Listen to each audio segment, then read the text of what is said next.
Bismillahirrahmanirrahim. Assalamualaikum warahmatullahi wabarakatuh. Alhamdulillahi ala ihsani wa syukru lahu ala taufiqihi wa amtinani. Asyhadu an la ilaha illallah wahdahu la syarika lahu ta'ziman li sya'ni. Wa asyhadu anna Muhammadan abduhu wa rasuluhu da'ila ridwani. Allahumma salli alaihi wa ala alihi wa ashabihi wa ikhwani. Hadirin hadirat yang dirahmati Allah Subhanahu wa taala, pada kesempatan yang bahagia ini kita sama-sama berusaha memahami kandungan dari surat Shad,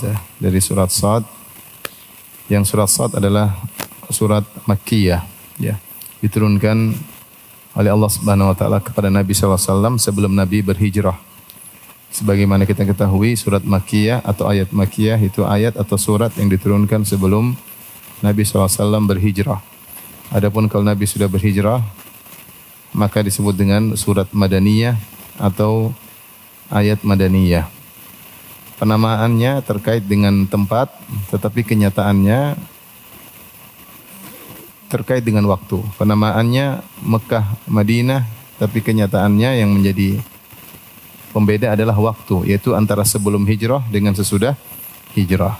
Semua yang turun sebelum hijrah, baik ayat atau surat, disebut dengan Makkiyah, dan semua yang turun setelah hijrah, baik ayat maupun surat, namanya Madaniyah. Ya.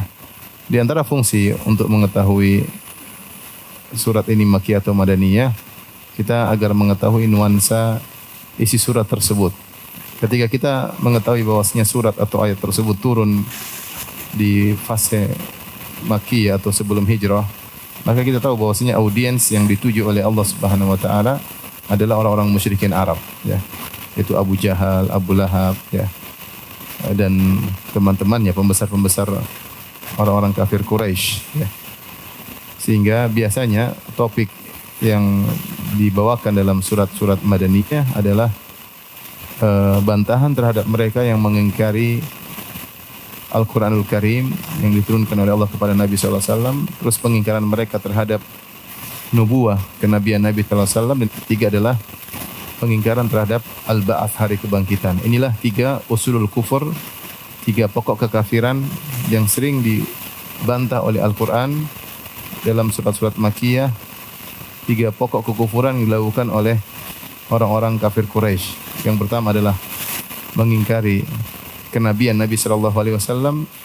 Yang kedua, mengingkari Al-Qur'an turun dari sisi Allah Subhanahu wa taala, bahwasanya Al-Qur'an hanyalah karangan Muhammad, kata mereka. Dan yang ketiga, mereka mengingkari adanya hari kebangkitan. Padahal mereka beriman kepada Allah Subhanahu wa taala. Mereka mengakui rububiyah Allah Subhanahu wa taala, namun mereka mengingkari tiga hal ini. Baik, surat ini, ya, dibuka dengan firman Allah Shad. Shad disebut dengan salah satu dari al-huruf al-muqatta'ah, itu huruf-huruf yang dibaca terputus-putus sebagai huruf, bukan sebagai kata. Dalam Al-Quran banyak sekali seperti alif lam mim, tidak dibaca alam tetapi alif lam mim, dibacanya per huruf.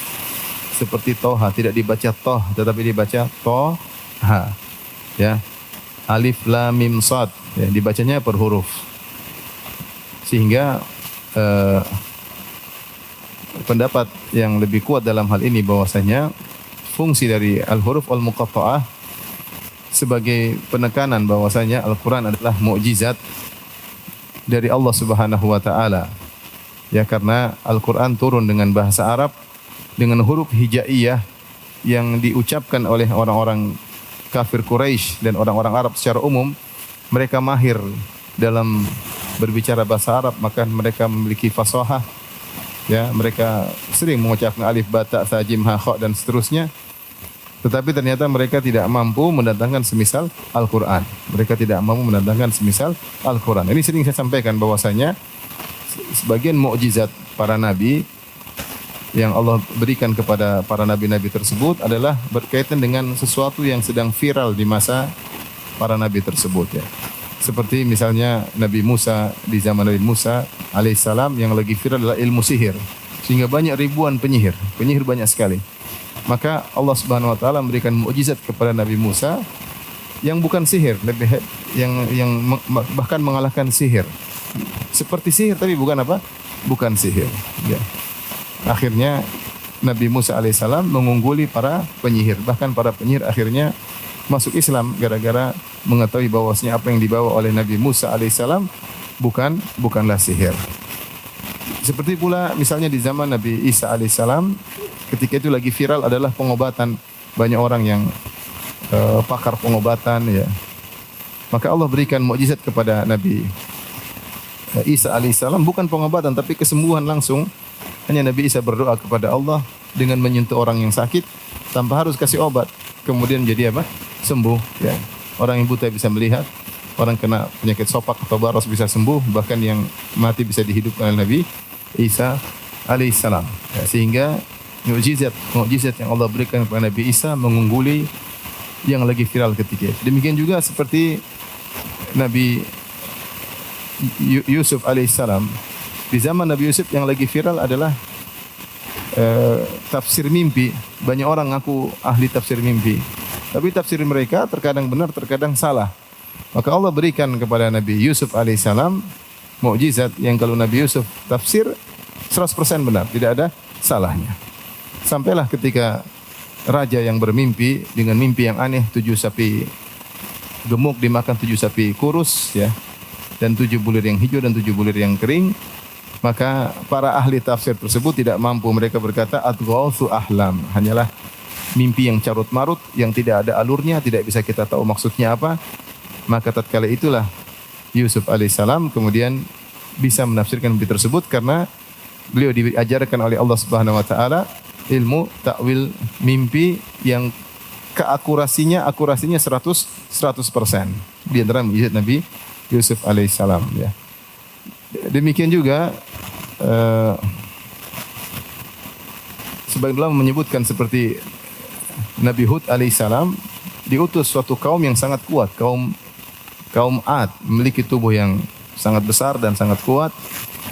Tetapi ketika mereka menantang Nabi Hud alaihissalam, mereka tidak mampu mengganggu Nabi Hud alaihissalam, ya. Bahkan Nabi Hud mengatakan fakiduni jami'an thumma la tunzirun inni tawakkaltu 'ala Allahi rabbi wa rabbikum, ya.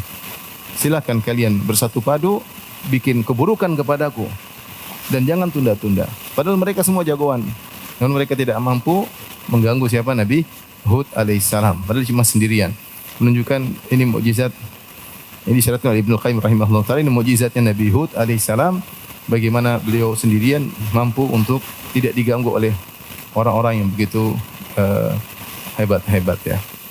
Di antara mukjizat Nabi Muhammad SAW adalah yang terkait tentang lagi viral ketika itu adalah tentang Al-Quranul Karim, karena di orang Arab ketika itu lagi viral bahasa Arab. Mereka membangga-banggakan tentang fasahah, tentang balaghah, tentang syair-syair, ya. Maka Allah pilihkan mukjizat untuk nabinya yang terakhir, Nabi Muhammad SAW, mukjizat yang terhebat, mukjizat Al-Quran. Kenapa saya katakan terhebat? Karena mukjizat ini bisa disaksikan oleh setiap orang sampai hari kiamat kelak. Berbeda dengan mukjizat nabi-nabi sebelumnya, hanya bisa dilihat oleh orang-orang yang hidup di zaman nabi-nabi tersebut. Seperti Nabi Musa ketika memukulkan tongkatnya, laut terbelah. Siapa yang bisa lihat? Yang bisa lihat yang hadir ketika itu, ya. Seperti itu. Nabi Isa alaihissalam ketika menyembuhkan orang yang buta, siapa yang bisa melihat? Yang hadir di zaman tersebut. Tapi Al-Quran, karena Nabi Muhammad SAW Nabi terakhir, ya, maka mukjizat tersebut harus khalidah, harus abadi. Maka mukjizat yang Allah pilihkan buat Nabi Muhammad SAW adalah mukjizat Al-Quranul Karim, yang Allah turunkan mukjizat tersebut kepada Nabi Muhammad SAW di tengah-tengah kaum yang mereka pakar bahasa Arab, bahkan mereka pakar syair, bahkan mereka pakar ahli fasahah, ahli balaghah.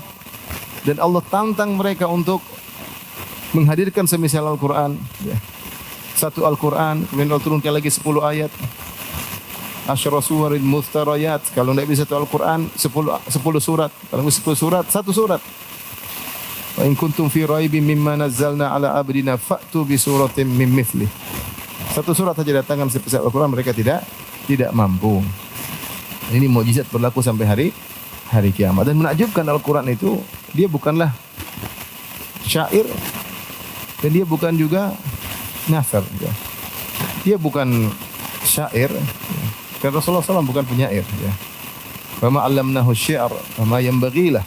Kami tidak pernah mengajarkan syair kepada Nabi Muhammad SAW. Tidak pantas dia menjadi seorang penyair. Tapi dia juga bukan seperti narasi yang dibaca.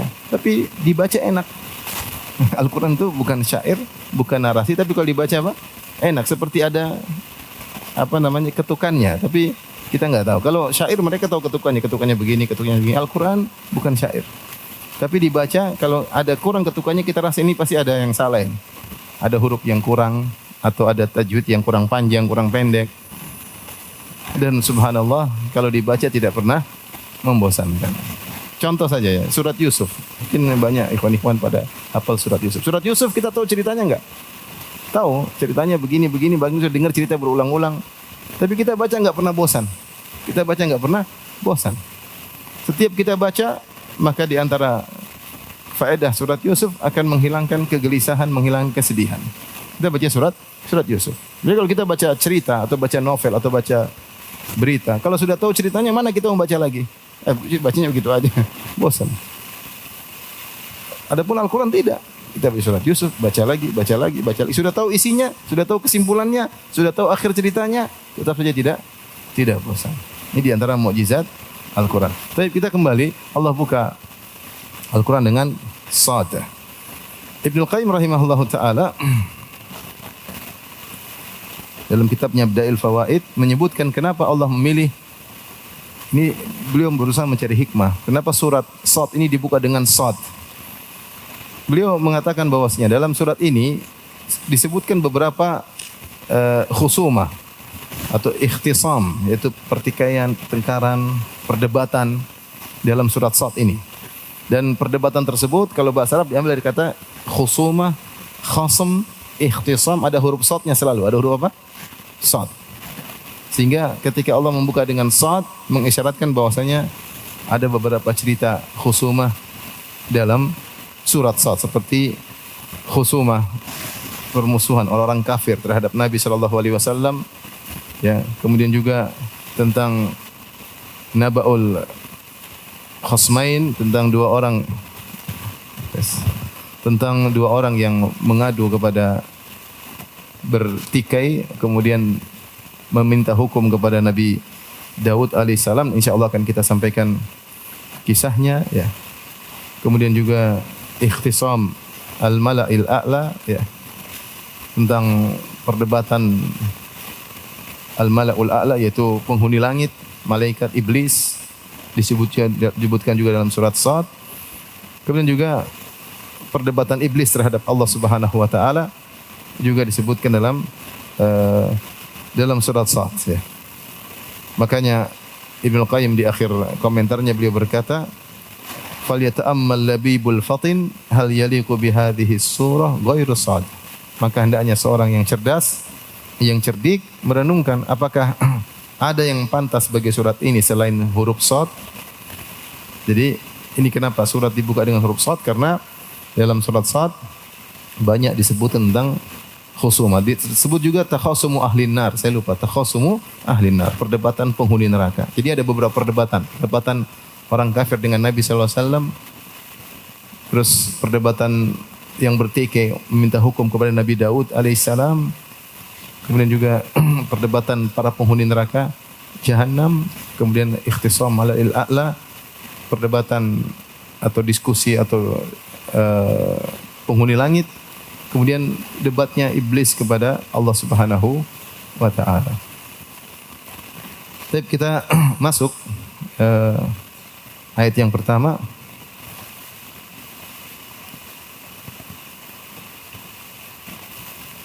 Allah Subhanahu wa taala berfirman, Shad wal Qur'ani dzidzikr. Wal Qur'ani, demi Al-Qur'an. Di sini waw huruf qasam. Jadi Allah bersumpah demi Al-Quran. Demi Al-Quran. Dzidzikr. Yang memiliki az-zikr. Az-zikr di sini ada dua tafsiran. Tafsiran pertama, Az-zikir maksudnya syaraf, yaitu wal Qur'ani dzis syaraf, demi Al-Qur'an yang memiliki kemuliaan. Dan makna yang lain maksudnya az-zikir maknanya ada tazkir atau zikra, bahwasanya demi Al-Qur'an yang memberi peringatan. Demi Al-Qur'an memberi peringatan. Sebagian ulama berpendapat dengan pendapat pertama, sebagian ulama berpendapat dengan pendapat kedua, dan sebagian ulama menggabungkan, di antaranya seperti Syekh Abdurrahman bin Nasir As-Sa'di rahimahullahu taala. Beliau mengatakan bahwasanya Al-Qur'an adalah mulia dan juga memberi peringatan. Peringatan apa? Peringatan kepada yang dibutuhkan oleh manusia atas hal-hal yang mereka bisa lupa, mereka bisa lalai, maka Al-Quran mengingatkan. Kata Syekh Sa'di, saya bacakan. Zikr ay dzil qadril azim, yaitu Al-Quran memiliki kemuliaan yang besar, wasyaraf al-mudzakkir, yang mengingatkan kepada para hamba kullama yahtajuna ilaihi minal ilmi, mengingatkan kembali kepada para hamba semua ilmu yang mereka butuhkan dalam kehidupan ini. Ya. Tentang nama-nama Allah dan sifat-sifatnya, tentang perbuatan-perbuatan Allah Subhanahu wa taala, tentang hukum-hukum syariat, tentang ilmu terkait dengan hari kebangkitan, hari pembalasan, ya. Maka Al-Quran mudzakkirun lahum fi usuli dinihim wa furu'ihi. Maka Al-Quran mengingatkan kepada manusia tentang pokok-pokok agama dan juga tentang furu' agama, tentang hukum-hukum, ya. Jadi ini fungsi Al-Quran. Taib, yang menakjubkan di sini, setelah Allah bersumpah, biasanya kalau ada sumpah, Allah akan menyebutkan al-muqsam alaih, yang apa yang perlu ditekankan, ya. Ya, yang perlu ditekankan itu apa? Allah bersumpah untuk menekankan sesuatu, ya. Ya, seperti misalnya Allah bersumpah, wasyamsi wadhuhaha wal qamari idza talaha wan nahari idza jallaha wal laili idza yaghshaha was sama'i wa banaha wal ardi wa ma tahaha wa nafsi wa ma sawwaha fa alhamaha fujuraha wa taqwaha qad aflaha man zakkaha. Allah bersumpah dengan rentetan dari awal, wasyamsi wadhuhaha, demi matahari dan cahayanya, wal qamari idza talaha, demi rembulan yang menyertainya, ya. Dan seterusnya, kalau tidak salah 7 sumpah, Allah untuk menekankan sesuatu. Apa yang Allah tekankan? Qad aflaha man zakkaha wa qad khaba man dassaha. Sungguh beruntung orang yang mensucikan jiwanya, dan sungguh merugi orang yang mengotori apa? Jiwanya. Allah, ya, menyebutkan rentetan sumpah untuk menekankan sesuatu. Dan demikian dalam surat-surat yang lain juga, ya. Seperti wadduha, ya. Terus wal laili idza saja ma wadda'aka rabbuka wa ma qala. Allah bersumpah demi duha, demi malam, sungguhnya Allah tidak meninggalkan engkau. Allah tekankan. Jadi Allah bersumpah untuk menekankan apa? Sesuatu. Namun dalam surat ini Allah tidak menyebutkan al-muqsam alaih, apa yang Allah tekankan. Jadi sumpah terus ngambang kalau kita lihat secara letterlek. Sad wal Qur'ani dzidzikr, demi Al-Qur'an. Apa yang Allah tekankan tidak disebutkan. Tidak disebutkan. Di sini ada khilaf di kalangan para ulama, 2 pendapat. Pendapat pertama berusaha mencari al-muqaddar, apa yang ingin Allah tekankan. Ada yang mengatakan seperti Syekh Syinqiti rahimahullah taala, maksudnya Allah ingin membantah Al-Qur'an demi Al-Qur'an, bahwasanya apa yang kalian tuduhkan semua tidak benar, wahai orang-orang kafir Quraisy, wahai Abu Jahal dan Abu Lahab dan teman-temannya. Yang kalian mengatakan Muhammad bukan nabi, dia seorang nabi. Kalian mengatakan hari kiamat tidak akan datang, hari kiamat akan datang. Kalian mengatakan Al-Qur'an karangan Muhammad, Al-Qur'an adalah turun dari Allah Subhanahu wa taala. Ini para ulama berusaha menyebutkan apa sih yang Allah tekankan, meskipun Allah tidak menyebutkannya. Karena biasanya kalau tidak menyebutkan berarti sesuatu sudah dipahami. Apa yang sedang Allah maksud tidak perlu disebutkan. Dan itu di antara uslub bahasa Arab, kalau sudah dipahami tidak perlu disebutkan. Bagi orang-orang Quraisy yang dengar ini, mereka tahu maksud Allah. Karena kita tidak hidup di zaman tersebut, kita bingung maksudnya apa ini. Tapi yang turun di zaman mereka, para sahabat, turun kepada Nabi SAW, turun juga kepada orang Quraisy, orang kafir Quraisy, mereka ngerti apa yang sedang Allah tekankan. Adapun Syekh Sa'di kalau tidak salah Ibnu Qayyim rahimahullah juga menyatakan bahwasanya yang ditekankan oleh Allah adalah Al-Qur'an itu sendiri. Jadi tidak perlu disebutkan apa yang Allah tekankan karena Al-Qur'an sendiri sudah agung. Wal Qur'ani dzidzikr, yaitu demi Al-Qur'an yang maha mulia. Sungguh Al-Qur'an itu adalah suatu yang sangat agung yang tidak pantas untuk kalian tolak. Al-Quran itu sangat agung, pemberi peringatan yang tidak pantas untuk kalian tolak. Al-Quran adalah sangat mulia yang tidak pantas kalian tolak. Tetapi kalian tolak. Makanya setelah itu Allah mengatakan, balil ladzina kafaru fi izzatin wa syiqaq. Saya lebih condong pada pendapat dua ini, pendapat yang dipilih oleh Syekh Sa'di. Beliau berkata, wa huna la yahtaju ila dzikril muqsam alaihi fa inna haqiqatal amr anal muqsam bihi wa alaihi syai'un wahid. Dari sini kata beliau tidak perlu dijelaskan apa yang dimaksud yang ditekankan oleh Allah karena yang menekankan dan ditekankan satu yaitu Al-Qur'an. Allah bersumpah dengan Al-Qur'an untuk menekankan apa? Al-Qur'an. Al-Qur'an adalah suatu yang sangat mulia yang seharusnya tidak ditolak oleh siapapun. Tetapi ternyata ditolak. Kata Allah Subhanahu wa taala, balil ladzina kafaru fi izzati wa syiqaq. Akan tapi orang-orang kafir itu berada dalam izzah. Izzah itu imtina, menolak, sombong karena kesombongan. Wa syiqaq. Wa syiqaq yaitu pertentangan. Kita seorang disyak, dia disyak yang lain. Jadi selalu berseberangan, oposisi. Kalau bahasa kita apa? Syiqaq maksudnya oposisi. Jadi mereka selalu menempatkan diri sebagai oposisi terhadap Nabi sallallahu alaihi wasallam. Dan itu kebiasaan mereka.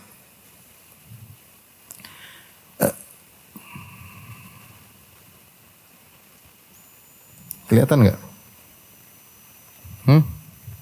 Kelihatan? Yang di depan tidak kelihatan ya? Coba saya perhatikan, saya ingin nulis ini ada ayat ketiga ya, ayat kedua ya. Allah berfirman, balil ladzina kafaru fi izzatin wa syiqaq. Ini alladzina kafaru fi izzatin wa syiqaq, ini jumlah ismiyah. Ya, jumlah ismiyah. Dan di antara faedah jumlah ismiyah kalau memenuhi persyaratan dia adalah yufidul al-istimrar atau thubut, yaitu kesinambungan.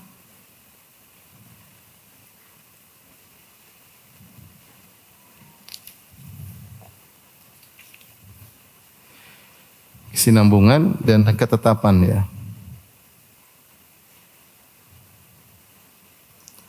Kemudian izzatin di sini imtina, di sini pakai tanwin. Tanwin di sini tankir li ta'zim ya, tankir li ta'zim.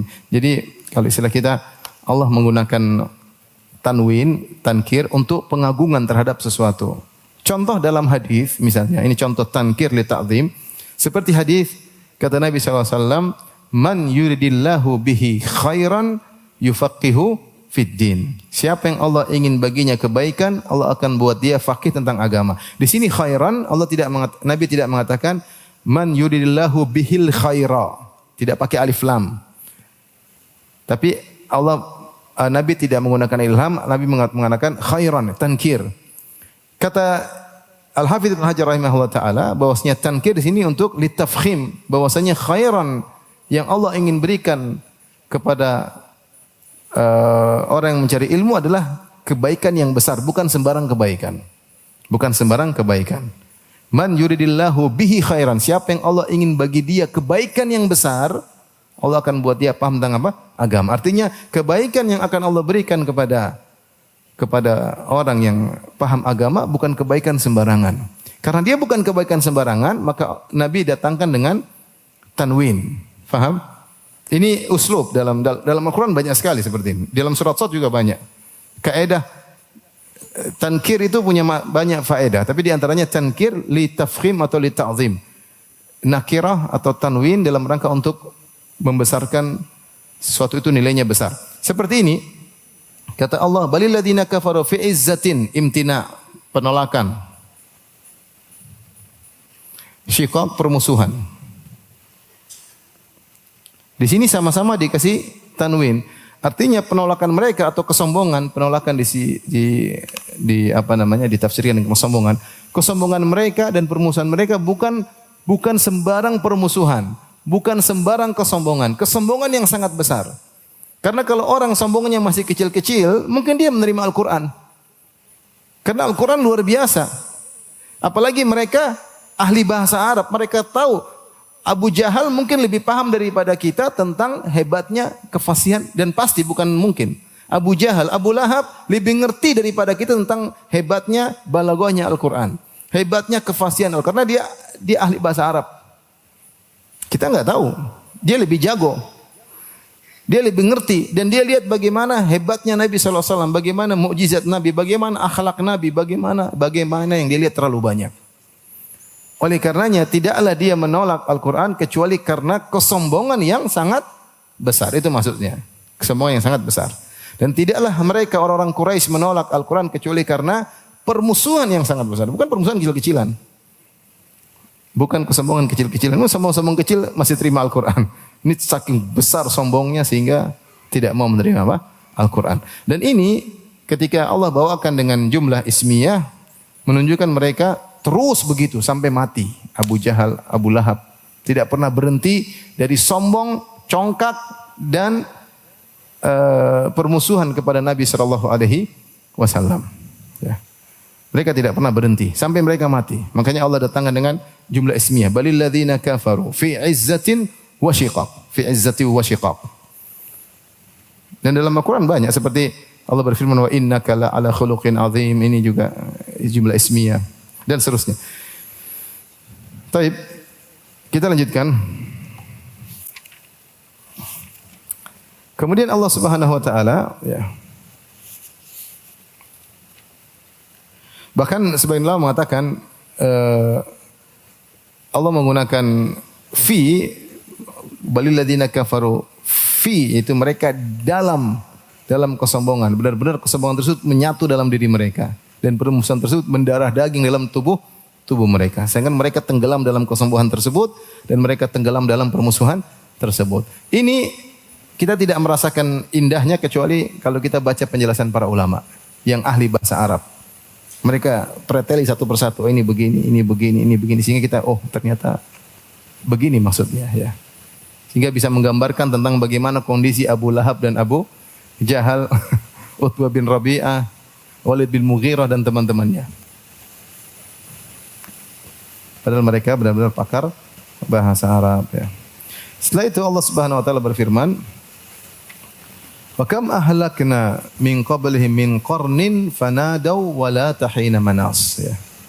Maka Allah ingatkan, kalian sombong-sombong terus, aku terus ya. Ingat sebelum kalian betapa banyak generasi ya, betapa generasi yang juga sombong seperti kalian. Ketika datang azab, fanadaw, maka mereka menyeru kepada Allah Subhanahu wa taala agar ditunda azab mereka atau mereka bertobat kepada Allah Subhanahu wa taala. Kata Allah, wala tahina manas, dan sudah luput waktunya.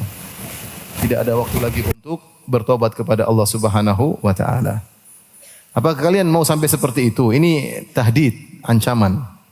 Wahai Abu Jahal, Abu Lahab dan abu-abu yang lainnya. Apa kalian akan terus demikian sampai sebagaimana menimpa orang-orang sebelum kalian? Nanti Allah sebutkan tentang kaum-kaum sebelumnya. Terlalu banyak generasi yang kami binasakan. Ketika saat datang azab kepada mereka, mereka pun fanadaw. Mereka menyuruh kepada Allah. Entah minta agar azab ditunda atau mereka bertobat kepada Allah Subhanahu wa taala. Wala tahina manas, tapi hilang waktunya, tidak ada lagi kesempatan. Oleh karenanya jika seorang sudah bertobat, azab sudah di depan mata, tidak ada faedahnya. Tidak ada faedahnya. Seperti Fir'aun. Fir'aun ketika adrakahul gharaq, ketika akan meninggal dia mengatakan, ya, amantu annahu la ilaha illalladzi amanat bihi banu Israil. Aku beriman bahwasanya tidak ada sembahan yang berhak disembah kecuali Tuhannya Banu Israel, wa ana minal muslimin, saya Islam. Allah katakan apa? Al-ana, sekarang baru taubat? Tidak bisa. Wa qad asaita qablu wa kunta minal mufsidin. Kau bermaksiat sebelumnya. Jadi kalau nyawa sudah di kerongkongan, gor-goroh, atau azab sudah di depan mata, tidak ada kesempatan lagi. Nah, Allah ceritakan bahwasanya umat-umat terdahulu banyak yang seperti itu. Ketika azab sudah datang, mereka bertobat kepada Allah. Tapi la tahina manas. Tidak diterima. Kemudian kita lanjutkan. Wa ajibu an ja'ahum mundhirum minhum wa qala al-kafiruna hadza sahirun kadzdzab.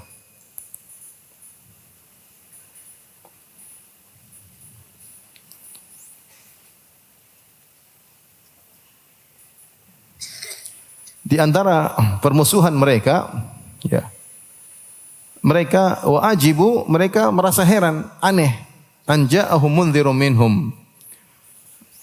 Kok ada pemberi peringatan yang datang dari sisi mereka. Wa qala al-kafiruna hadza sahirun kadzdzab. Orang-orang kafir berkata, ya, ini adalah penyihir yang pendusta. Kemudian mereka berkata, aja'alal alihata ilahan wahida inna hadza la syai'un ujab. Apakah Muhammad hendak menjadikan tuhan-tuhan yang banyak ini menjadi satu yang esa? Inna hadza la syai'un ujab. Sungguh ini adalah perkara yang menakjubkan. Jadi mereka heran, kok ada orang yang Allah utus untuk mereka dari kalangan Arab yang mereka kenal, mereka heran, yang menyuruh kepada tauhid mereka heran. Seharusnya kalian tuh harusnya heran, kok ada syirik, harusnya begitu kan? Ini tauhid yang diherankan, ya. Harusnya kan heran, kok Tuhan banyak? Karena kan enggak logis, Tuhan kok banyak? Tuhan kok 3, Tuhan kok 2, Tuhan kok 10? Ya, seperti ketika Nabi Yusuf mendakwahi 2 penghuni penjara, arbabun mutafarriquna khairun amillahul wahidul qahar. Apakah Tuhan yang banyak tercerai-berai lebih baik ataukah Tuhan yang Maha Esa? Harusnya secara logika Tuhan yang Maha Esa yang logis. Tapi karena mereka syirik sudah mendarah daging dalam diri mereka sehingga mereka justru merasa heran. Harusnya tidak seheran. Muhammad dari diri kalian. Muhammad dari bangsa Arab. Muhammad dari Quraisy. Harusnya kalian bangga Allah utus utusan dari golongan kalian. Dan kalian sudah kenal siapa Muhammad. Muhammad sallallahu alaihi wasallam kalian gelari sendiri dengan Al-Amin. Yang terpercaya, yang amanah.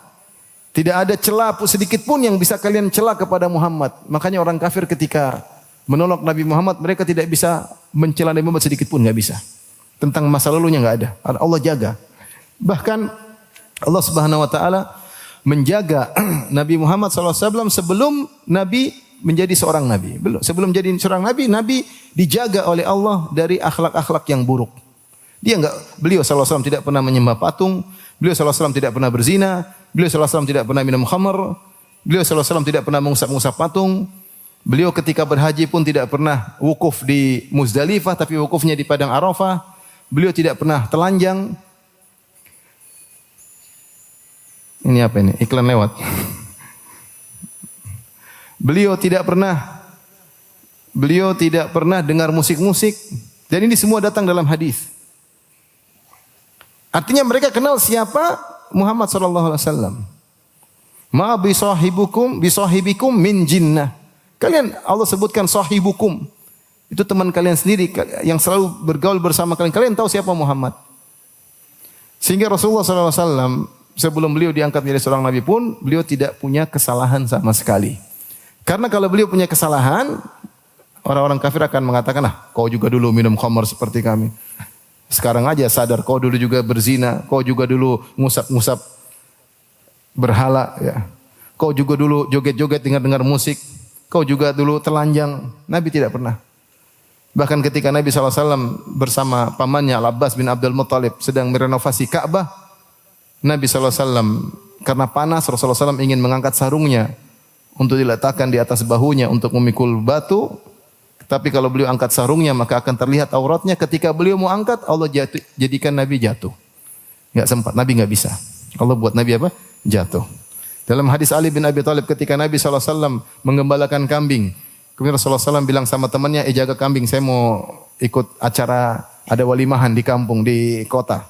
Di situ ada musik-musik. Begitu Nabi sampai ke sana baru dengar dikit, Nabi langsung dibuat pingsan oleh Allah Subhanahu wa taala. Nabi tidak pernah ikut acara-acara mereka. Allah jaga Nabi sallallahu alaihi wasallam. Ketika Nabi hajian, orang-orang Quraisy semuanya wukufnya di Muzdalifah. Mereka tidak mau wukuf di padang Arafah karena padang Arafah adalah tanah halal.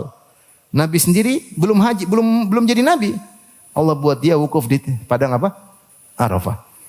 Artinya, kenapa kalian heran wahai orang-orang Quraisy? Kecuali Muhammad itu bukan dari kalian, kecuali Muhammad itu tiba-tiba datang dari mana kemudian ngaku nabi, ini kalian kenal siapa dia? Kalian kenal siapa? Siapa dia? Dan yang dia serukan tauhid, la ilaha illallah, sesuatu yang logis.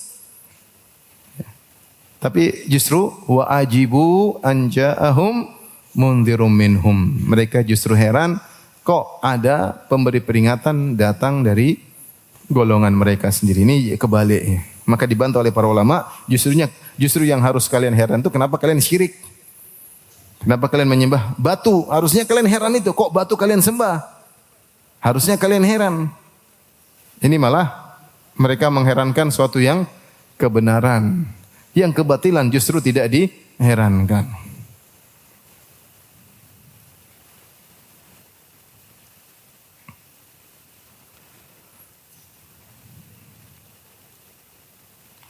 Taib. Mereka berkata, wa qala al-kafiruna hadza sahirun kadzdzab.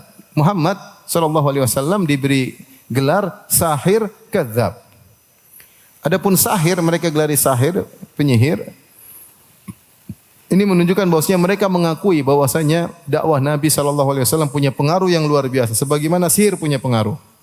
Sehingga mereka menyamakan dakwah Nabi seperti sihir. Kemudian di antara pengaruh dakwah Nabi sallallahu alaihi wasallam tersebut sampai bisa memisahkan dua orang yang saling mencintai. Bisa memisahkan suami dan istri ketika istrinya masuk Islam pisah dengan apa? Suaminya.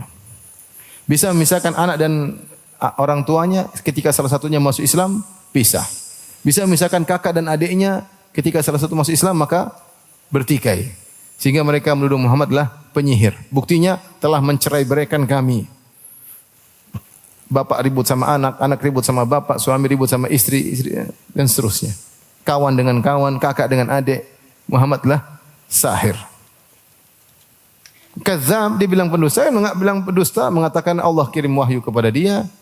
Al-Quran adalah wahyu dari Allah. Muhammad pendusta. Maka mereka berkata, inna hadza la syai'un ujab. Ya. Aj'al al-alihata ilahan wahida. Inna hadza la syai'un ujab. Apakah Muhammad menjadikan Tuhan-Tuhan kami yang banyak jadi Tuhan yang satu? Inilah perkara yang menakjubkan. Ketika Rasulullah SAW diutus di kota Mekah, Mekah itu adalah destinasi atau pusat wisata religi. Pusat wisata apa? Religi. Di sekitar Ka'bah ada 360 berhala. Sehingga semua kabilah Arab yang pingin Tuhannya ada di situ. Ada 360 opsi. Berhala untuk ini mungkin berhala spesialis jomblo, berhala spesialis anak, berhala spesialis rezeki. Banyak 360. Terus ini Muhammad bilang cuma satu. Ini mereka enggak logis. Muhammad gimana sih? Aneh. Masa Tuhan yang banyak mau dijadikan cuma apa? Satu. Inna hadza la syai'un ujab. Ini perkara yang sangat-sangat menakjubkan. Bukan ajib lagi kata mereka, ujab. Sangat menakjubkan ya. Kalau kita justru yang menakjubkan, kamu kok bikin Tuhan apa? Banyak. Kok Tuhanmu batu? Itu aneh. Tapi begitu, ketika tradisi sudah mengakar, ketika ada sesuatu yang bawa kebenaran, dianggap aneh. Kebenaran tersebut dianggap aneh.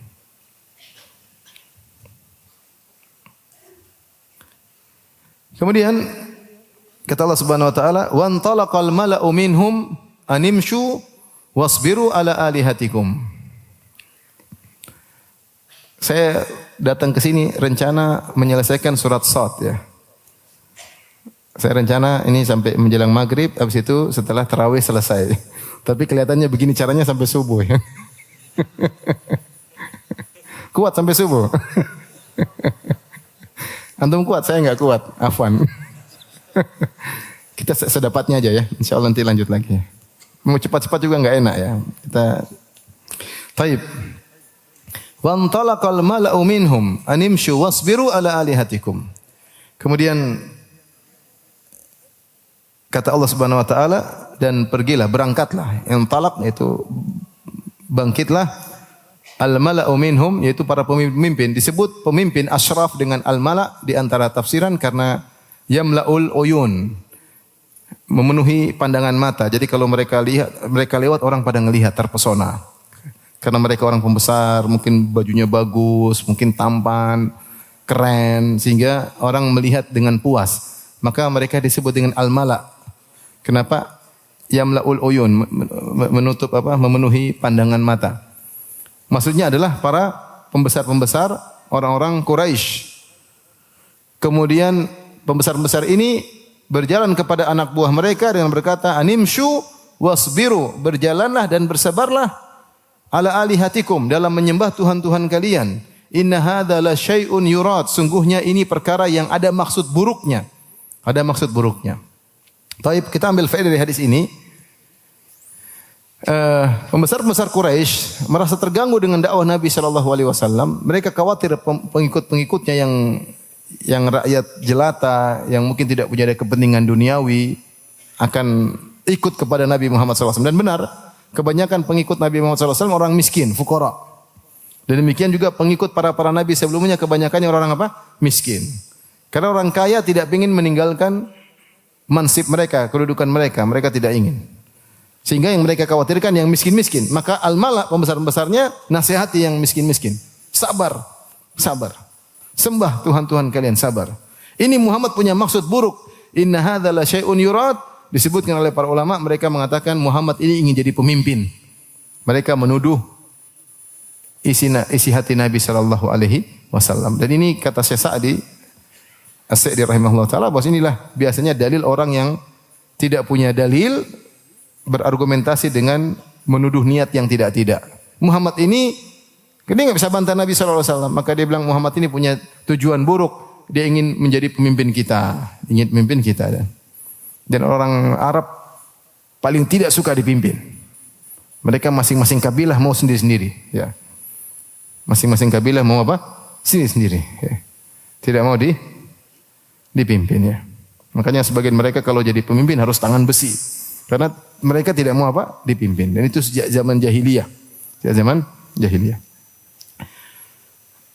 Jadi di antara provokasi al-mala', provokasi para pembesar-pembesar, mereka mengatakan, sabarlah kalian menyembah Tuhan-Tuhan kalian, inna hadza la syai'un yurad. Sungguhnya dakwanya Muhammad itu, di balik itu ada niat yang buruk. Muhammad ingin jadi apa? Pemimpin. Ini dalil bahwasanya mereka orang kafir juga saling berwasiat untuk sabar dalam kemaksiatannya. Bukan cuma orang beriman saja yang berwasiat dalam ketaatan ya. Allah sebutkan dalam surat Al-Asr, wal asr innal insana fi khusr alladziina aamanu wa 'amilus shalihaati wa tawassaw bil haqq wa tawassaw bis sabr. Di antara ciri-ciri orang yang beriman, saling bertawasi, saling berwasiat di atas kebenaran dan saling berwasiat untuk bersabar. Ternyata bukan cuma orang-orang beriman aja yang menyuruh untuk sabar. Orang-orang kafir juga saling menyuruh untuk bersabar dalam kemaksiatan. Sabar, sabar. Sembah berhala, sabar. Sabar. Sabar. Ya, disuruh sabar. Itu menyan-menyan sabar ya. Suruh sabar. Sampai ya begitulah mereka ya. Allah sebutkan dalam surat yang lain ya. Kalau surat Al-Furqan, in kada la yudhilluna an alihatina laula an sabarna 'alaiha. Hampir-hampir Muhammad itu menyesatkan kita. Hampir-hampir Muhammad menyesatkan kita. Kalau bukan karena kita sabar, kita sudah sesat. Kata subhanallah. In kada la yudhilluna an alihatina laula an sabarna 'alaiha. Kalau bukan kita sabar, kita sudah sesat. Jadi jangan pikir antum aja yang bersabar ya ikhwan. Mereka ahlul batil juga bersabar ya. Mereka juga bersabar dalam kemaksiatan, bersabar dalam kesyirikan. Bukan antum saja yang berinfak, mereka juga berinfak. Allah berfirman, innal ladzina kafaru yunfiquna amwalahum liyasuddu an sabilillah fasayunfiqunaha thumma takunu 'alaihim hasrah, thumma yughlabun, walladzina kafaru ila jahannam yuhsyarun. Orang kafir juga berinfak untuk menghalangi orang dari jalan Allah Subhanahu wa taala. Mereka berinfak. Mereka juga keluar duit. Mereka juga bersabar. Mereka juga berjuang. Ada yang berjuang di jalan Allah, ada yang berjuang di jalan tagut, jalan syaitan. Dan demikianlah dalam kehidupan ini ada pertarungan antara hak dan batil. Jadi mereka menyuruh bawahan untuk bersabar dan mereka bikin syubhat. Kata mereka Muhammad itu ingin jadi apa? Pemimpin.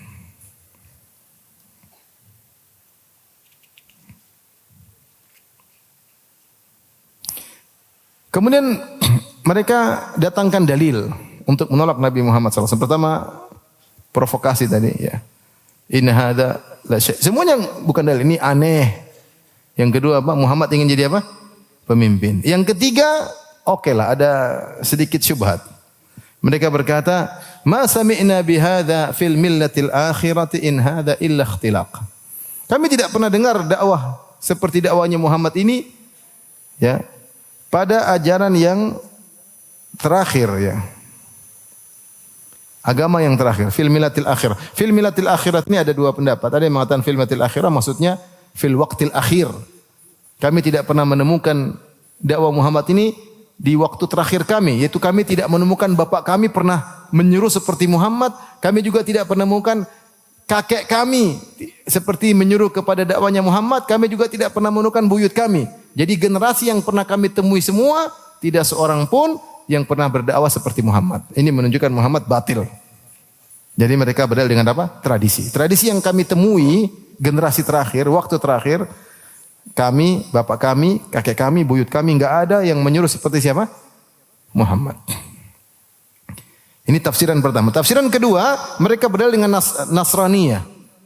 Ma sami'na bihadza fil millatil akhirati in hadza illa ikhtilaq. Kata mereka kami tidak pernah mendengar dakwah seperti ini fil millatil akhirah, yaitu di agama yang terakhir, maksudnya agama Nasrani. Kami dapati Nasrani Tuhannya 3. Kenapa Muhammad bilang 1? Jadi mereka berdalil dengan Nasara atas batilnya siapa?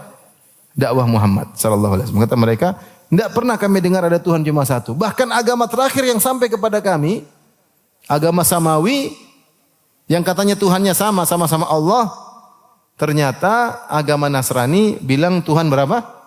3. Lah ini Muhammad kok bilang cuma 1. Jadi mereka berdalil dengan apa? Nasraniyah.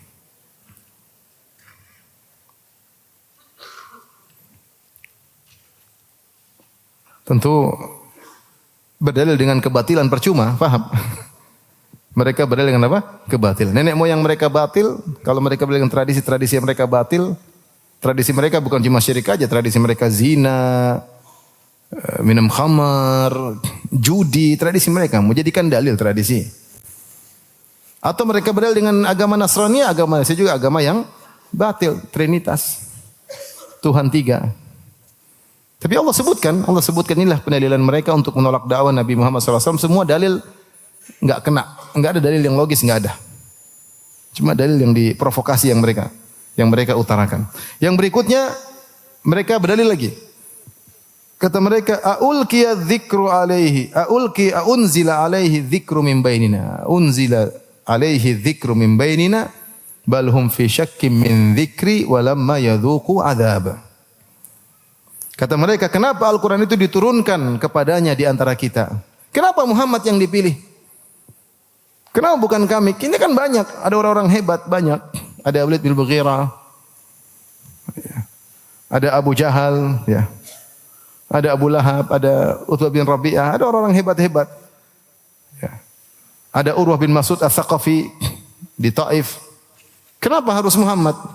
Unzila alaihi dzikru min bainina. Kenapa dia yang harus dipilih? Nah, ini terungkaplah bahwasanya mereka itu di antara sebab mereka menolak dakwah Muhammad sallallahu alaihi wasallam karena hasad. Karena apa? Hasad. Makanya nanti Allah Subhanahu wa taala dalam surat As-Sadd ini kemudian menghibur Nabi dengan kisah-kisah nabi-nabi sebelumnya. Di antaranya tentang kisah Adam dan Iblis, bagaimana Iblis hasad sama siapa? Adam. Hasad adalah kalau kata lagu lama, penyakit lama. Penyakit lama. Jadi ternyata mereka ini hasad sama Nabi Muhammad sallallahu alaihi wasallam. Ma unzila alaihi dzikru min bainina. Kok diturunkan Al-Qur'an kepada dia? Kita ini kan banyak orang, kenapa harus dia? Dan itu juga yang Allah sebutkan tentang kaum Samud. Allah sebut dalam surat Al-Qamar, "Aulqiya dzikru alaihi min bainina." Emangnya diwahyukan kepada dia, kepada Saleh, sementara kami tidak? Hasad. Kenapa Yahudi tidak mau beriman kepada Nabi Muhammad? Hasadan min indi anfusihim, karena hasad. Kenapa kenabian tidak turun kepada Bani Israel, nabi terakhir, kok kepada orang Arab? Hasad. Bahkan dalam sebagian riwayat, ketika Abu Jahal ditanya, ya, apakah Muhammad membawa kebatilan? Abu Jahal mengaku. Dia mengatakan, kami Bani Makhzum dan Bani Hashim, kami bersaing. Ya. Kami bersaing, Bani Makhzum, Bani Hashim. Ini dua kabilah besar dari Quraisy. Quraisy itu kabilah-kabilah kecilnya banyak. Di antara dua kabilah paling besar di Quraisy adalah Bani Hashim dan Bani Makhzum. Sama-sama Quraisy. Dan dua kabilah saling bersaing. Kata Abu Jahal, kami saling bersaing. Mereka memiliki kemuliaan, kami memiliki kemuliaan. Mereka memberi makan kepada orang, kami berikan makan kepada orang. Mereka berbuat kebaikan, kami berbuat kebaikan. Kami bisa menyaingi. Tatkala persaingan kami sudah ketat antara Bani Makhzum dengan Bani Hashim, tiba-tiba ada Bani Hashim bilang, kami punya nabi. Waduh. Kami enggak mungkin bilang kami juga punya nabi. Jadi kami gimana caranya? Supaya kami tidak kalah saingan, ini nabi harus kami dustakan. Supaya persaingan jalan terus. Jadi Abu Jahal hasad sama siapa?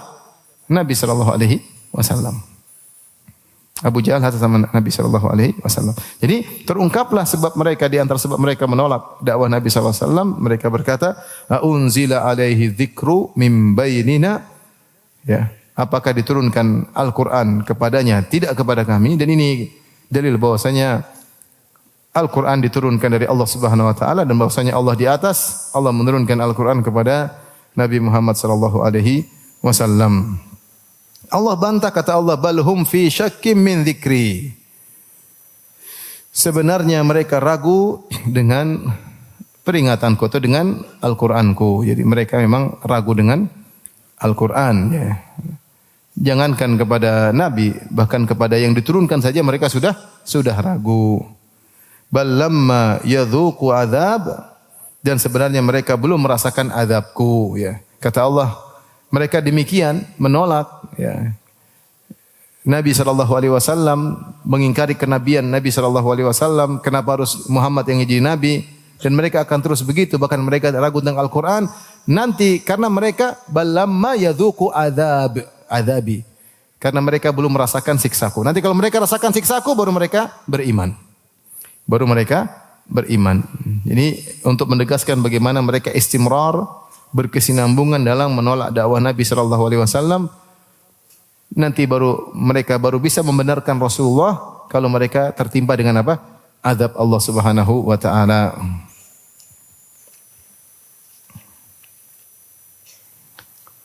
Baik, setelah itu Allah berfirman, Am indahum khazainu rahmati rabbikal azizil wahhab.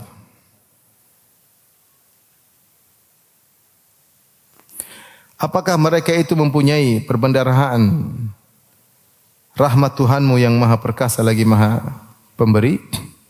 Ya. Tapi kita boleh tulis lagi di sini.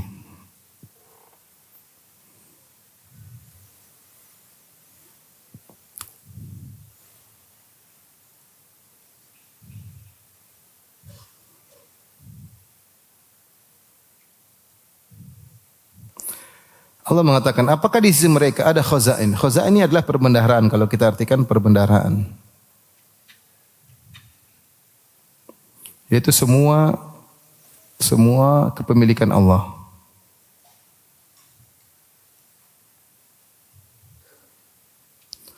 Khazain rahmati rabbika al-aziz. Al-aziz itu yang maha perkasa, ya. Al-Wahhab, maha pemberi apa? Anugerah.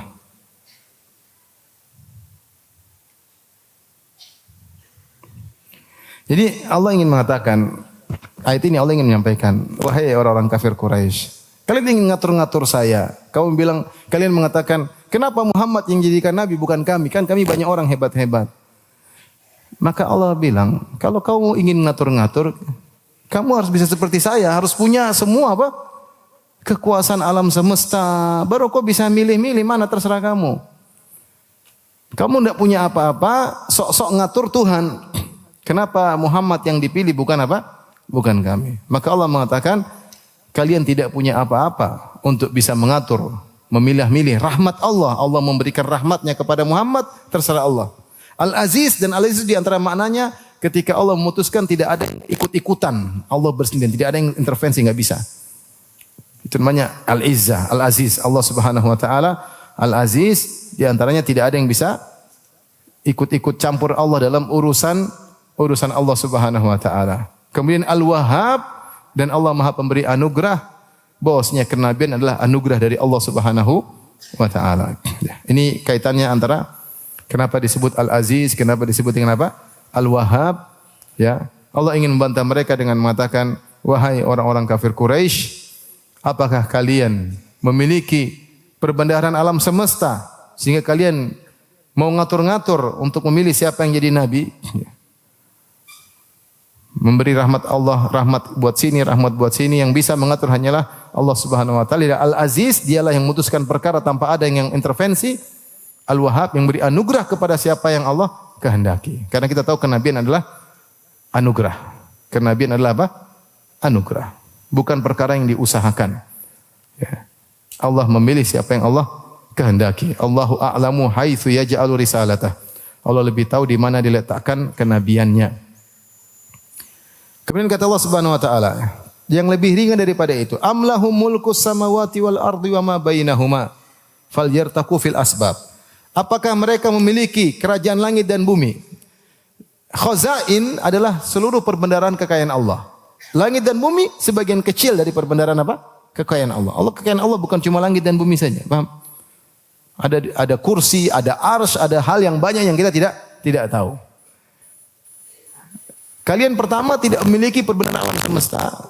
Pertama sudah, itu jelas kalian enggak punya. Sekarang yang kalian lihat langit dan bumi, apakah kalian memiliki langit dan bumi sehingga kalian bisa falyartaqu fil asbab, kalian bisa naik ke atas, kemudian di atas arsy kalian naik, kemudian kalian mengatur alam semesta, kemudian kalian ini Muhammad atau Abu Jahal yang cocok jadi siapa?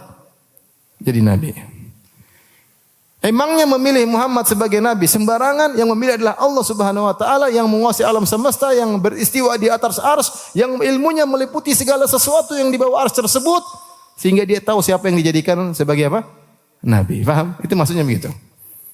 Makanya Allah bilang, kalau kau memilih siapa jadi nabi, kau harus menguasai langit dan bumi. Kau harus di atas arsy, kau harus meliputi ilmumu semuanya segala sesuatu. Tahu orang Jawa, tahu orang Pekanbaru, tahu orang Arab, semua kondisi, masa depan, masa lalu, semua baru kau pilih. Yang cocok siapa? Abu Lahab. Artinya ini urusan pilih siapa jadi nabi, bukan urusan kalian. Ini yang menentukan adalah penguasa arsy, penguasa alam semesta, yang dia menguasai semua yang ada di bawahnya, semua makhluknya dia kuasai. Ilmunya meliputi segala sesuatu. Sehingga ketika dia memilih dengan hikmah. Nah, kalian tidak bisa demikian. Wahai orang-orang kafir Quraisy. Maka jangan protes kalau aku memilih Muhammad sebagai nabi terakhir, bukan kalian. Bukan kalian. Kemudian Allah berfirman mengejek mereka, jundum ma hunalika mahzumum minal ahzab. Kata Allah Subhanahu wa taala, satu tentara yang besar yang berada di sana dari golongan-golongan yang berserikat pasti akan dikalahkan. Allah mengatakan kalian itu tidak lain hanyalah ada sekelompok tentara, pasukan. Ada yang mengatakan maksudnya kalian tuh apa sih? Cuma sekelompok 1000 orang dalam perang Badar. Hunalika maksudnya di Badar. Mahzumun, terkalahkan. Minal ahzab, kalian dari golongan-golongan yang lain juga akan terkalahkan. Artinya Allah mengatakan, Allah alam, kalian jangan sok-sok. Kalian tuh apa mau disok-sokan? Kalian cuma, Abu Jahal, kau punya pasukan paling banyak berapa? Cuma 1000 orang.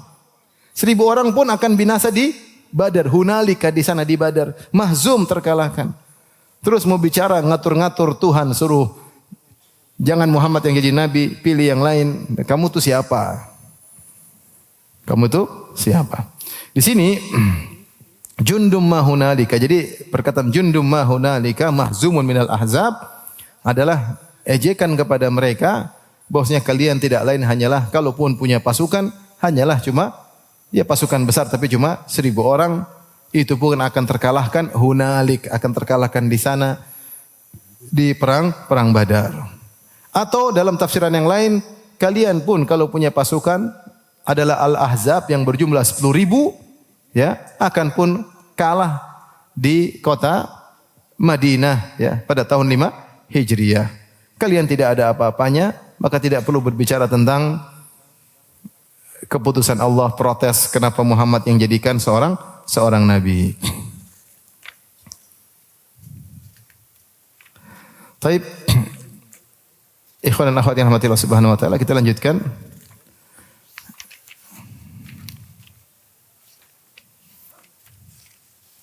Masih kuat?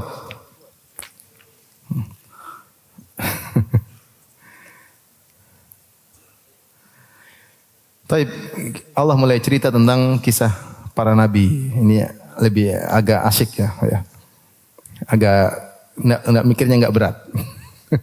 Cerita ya. Allah Subhanahu wa taala menceritakan kisah-kisah para nabi ini dengan kaum-kaumnya yang membangkang ya. Sebagai hiburan tasliyah bagi Nabi sallallahu alaihi wasallam dan sebagai peringatan kepada orang-orang kafir Quraisy yang sombong dan angkuh padahal mereka cuma sedikit. Maka Allah sebutkan, "Kadzabat qablahum qaum Nuhin wa 'adun wa fir'aunu dzul autad." Sungguhnya sebelum orang-orang Quraisy, qablahum maksudnya sebelum orang-orang Quraisy, sudah pernah kaum-kaum sebelumnya yang mendustakan nabi-nabi mereka seperti kaum Nuh mendustakan Nabi Nuh. Wa'ad mendustakan siapa? Nabi Hud. Wa fir'aunu dzul autad. Fir'aun mendustakan siapa? Nabi Musa. Allah menamakan Fir'aun dzul autad. Al-autad dari watat. Watat itu pasak. Ya. Pasak yang ada pasang tali. Kalau kita bikin rumah atau kemah kita pasak. Supaya kemah tersebut kuat. Ya. Ada khilaf di kalangan para ulama. Kenapa Fir'aun disebut dengan dzul autad? Dzul autad. Ada yang maksudnya orang Arab dahulu mengungkapkan kalau orang itu dzul autad artinya memiliki kerajaan yang kokoh. Dan kalau kita baca dalam buku tafsir sebagian ahli sejarah menyebutkan Fir'aun diberi umur yang panjang. Sampai ada yang mengatakan umurnya ratusan tahun. Dan kekuasaan dia luar biasa. Tidak ada yang bisa mengganggu kekuasaannya. Saking begitu hebatnya, saking dia sehat dan kuat, dia merasa dirinya Tuhan. Dia lupa diri. Itu maksudnya asal muasal kenapa dia merasa dirinya Tuhan.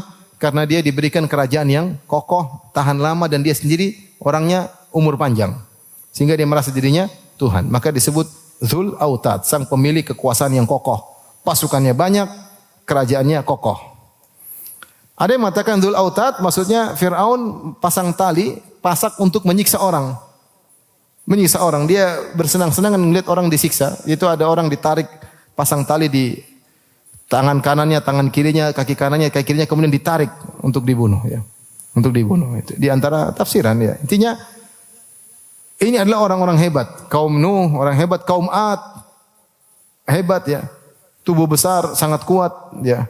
Sampai mereka mengatakan man asyaddu minna quwwah. Siapa yang lebih kuat daripada kami? Artinya ini semua kalau dibandingkan Quraisy enggak ada apa-apanya. Quraisy Abu Jahal cuma berapa ekor aja, sedikit. Beda dengan kaum Ad, besar-besar kuat-kuat. Fir'aun dengan kekuasaannya. Ya.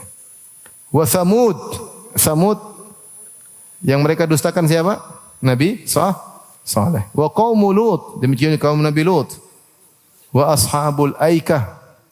Ashabul Aikah itu kaum Nabi Syuaib. Ashabul Aikah adalah nama berhala yang mereka sembah. Berhala yang mereka sembah berupa al-asjar al-multaffah, yaitu pohon yang berumpun, pohon yang berumpun. Jadi ashabu Madian atau kaum Syuaib itu alaihissalam yang mereka sembah bukan batu, yang mereka sembah apa? Pohon. Yang mereka sembah pohon. Kan kita tahu orang-orang musyrikin zaman sekarang juga sesembahan mereka ada batu, ada juga apa? pohon. Dan ini kisah nyata ya. Saya baru-baru ke suatu daerah di Indonesia ada suatu suku yang mereka nyembah pohon, tapi kadang KTP-nya Islam, kadang bukan ya. Jadi ada seorang KTP-nya Islam, tapi dia nenek moyang ini suka nyembah pohon. Dia akhirnya direhabilitasi karena narkoba. Yang cerita kepala pusat rehabilitasi tersebut. Saya ngobrol sama dia, saya kunjungan ke situ juga. Dia cerita, Ustadz kemarin ada orang datang sini, ketika saya lihat KTP-nya, sukunya saya tahu ini suku. Meskipun Islam KTP-nya, tapi ini terkenal suka nyembah pohon. Tapi saya biarin aja. Ternyata benar, ketika kita rehabilitasi, mulai dekat dengan satu pohon besar, dia mulai dekat-dekat pohon tersebut. Mulai sore-sore ke situ, nongkrong di situ, waduh, akhirnya saya pun tebang pohon tersebut ya. Tuhannya ditebang, kasihan.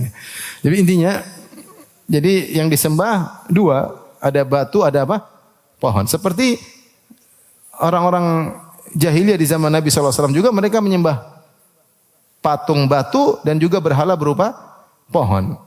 Seperti Al-Uzza. Al-Uzza itu pohon. Kalau Lata itu patung. Tapi kalau Al-Uzza itu apa? Pohon. Disembah. Demikian juga Ashabul Aikah.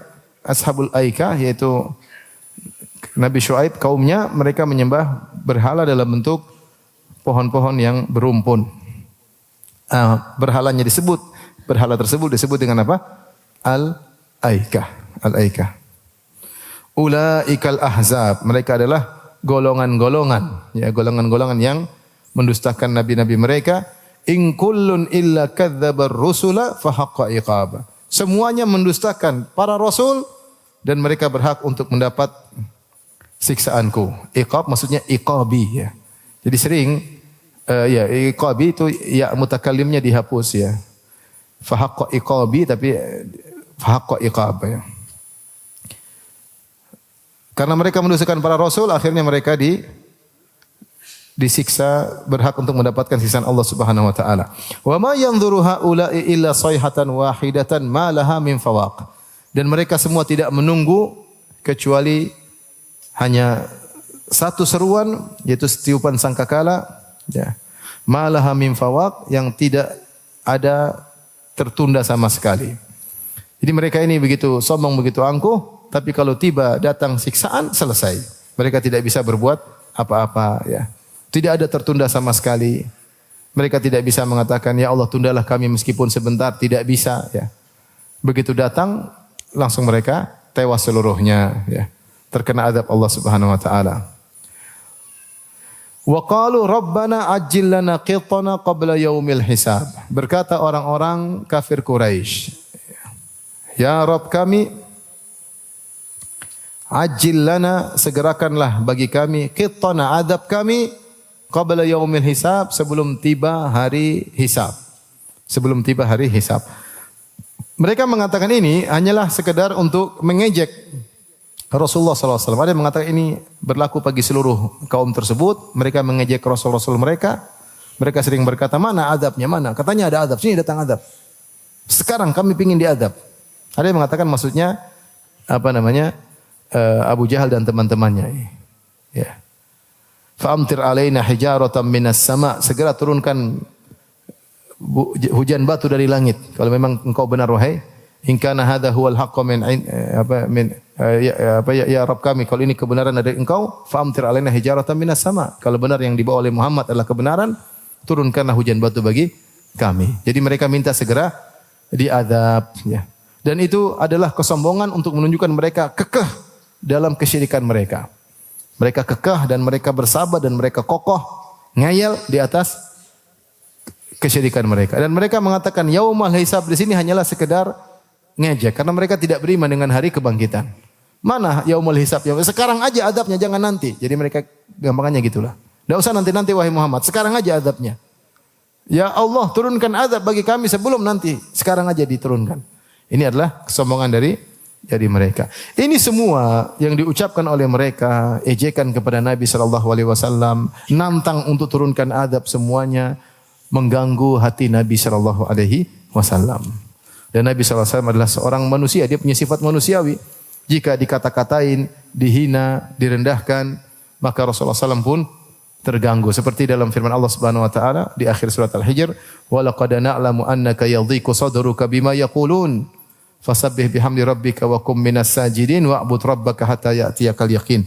Sungguh kami tahu, annaka yadhiqu sadruk, sungguhnya dadamu sempit wahai Muhammad, bima yaqulun, atas perkataan mereka. Jadi Rasulullah SAW bukannya tidak sedih, Rasulullah SAW sedih. Dia ada sifat manusiawinya.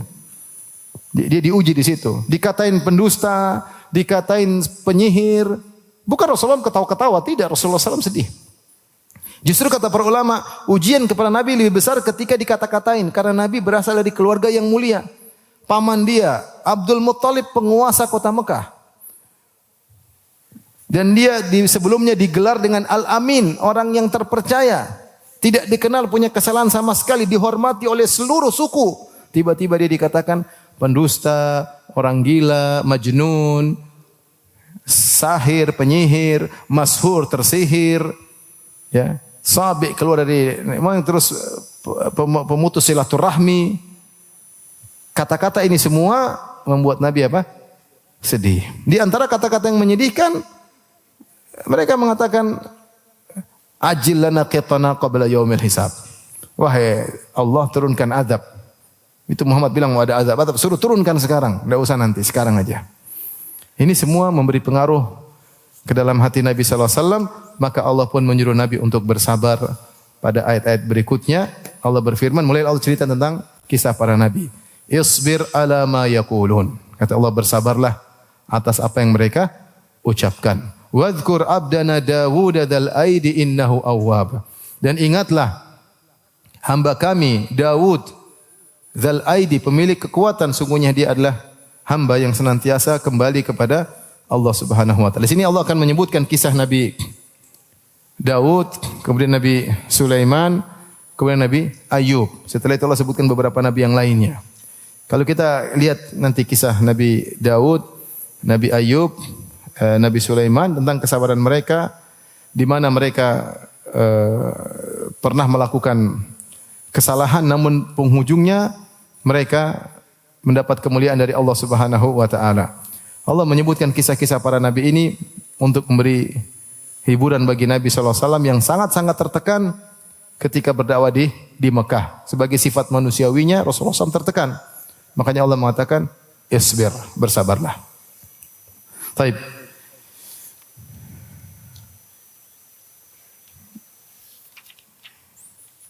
Kita bacakan, isbir ala ma yaqulun. Sabarlah atas apa yang mereka ucapkan. Itu perkataan orang-orang Quraisy. Hinaan, cercaan dan tantangan untuk segera datangkan azab. Di antara obat agar Nabi bisa sabar, wadhkur abdana Daud. Maka ingatlah kisah hamba kami Daud.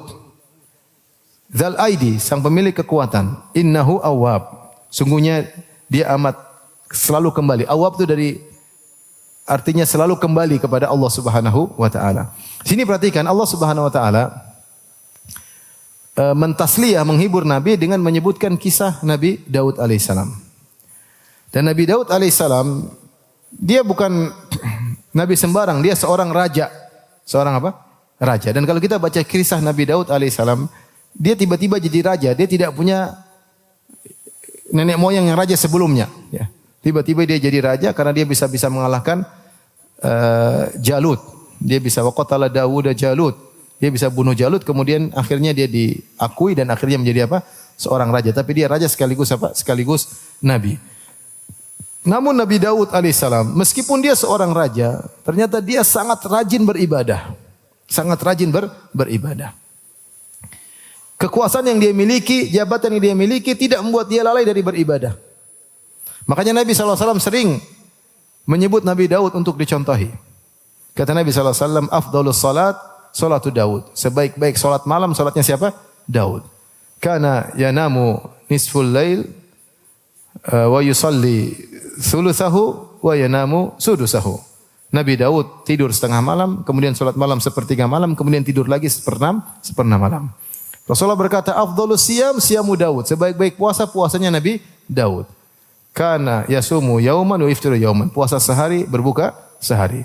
Ya, Rasulullah SAW muji bagi Nabi Daud baca Zabur ya. Jadi Nabi Daud alaihissalam seorang nabi namun seorang raja namun taat beribadah. Ini contoh bagi siapa yang diberi kekuasaan oleh Allah dari skala kecil sampai skala besar. Ya, kalau diberi kekuasaan jangan sampai lalai untuk bersyukur kepada Sang pemberi kekuasaan. Yang beri kekuasaan Allah Subhanahu wa taala. Jangan sampai dia memegang jabatan, memegang kekuasaan dia malah lupa kepada Allah Subhanahu wa taala. Di sini Allah Subhanahu wa taala menisbahkan Nabi Daud kepada penghambaan. Wadhkur abdana. Ingatlah hamba kami. Karena Allah sedang berbicara tentang ibadah. Allah tidak mengatakan wadhkur rasulana. Ingatlah rasul kami Nabi Daud. Nabi Daud, nabi dan rasul. Dan nabi dan rasul, setiap rasul dia juga seorang apa? Setiap rasul dia juga seorang hamba. Nabi Isa Abdullah wa rasuluh. Nabi Isa hamba Allah dan apa? Rasulnya. Nabi Muhammad juga Abdullahi wa rasuluh, hamba Allah dan rasulnya. Nah, para nabi bukan cuma dipuji dari sisi mereka sebagai rasul, mereka juga dipuji sebagai hamba. Mereka adalah orang-orang yang sangat hebat dalam beribadah. Nabi Muhammad SAW sendiri dipuji bukan cuma sebagai seorang rasul, tapi dipuji sebagai seorang hamba juga. Tidak ada yang bisa beribadah kepada Allah seperti ibadahnya Muhammad SAW.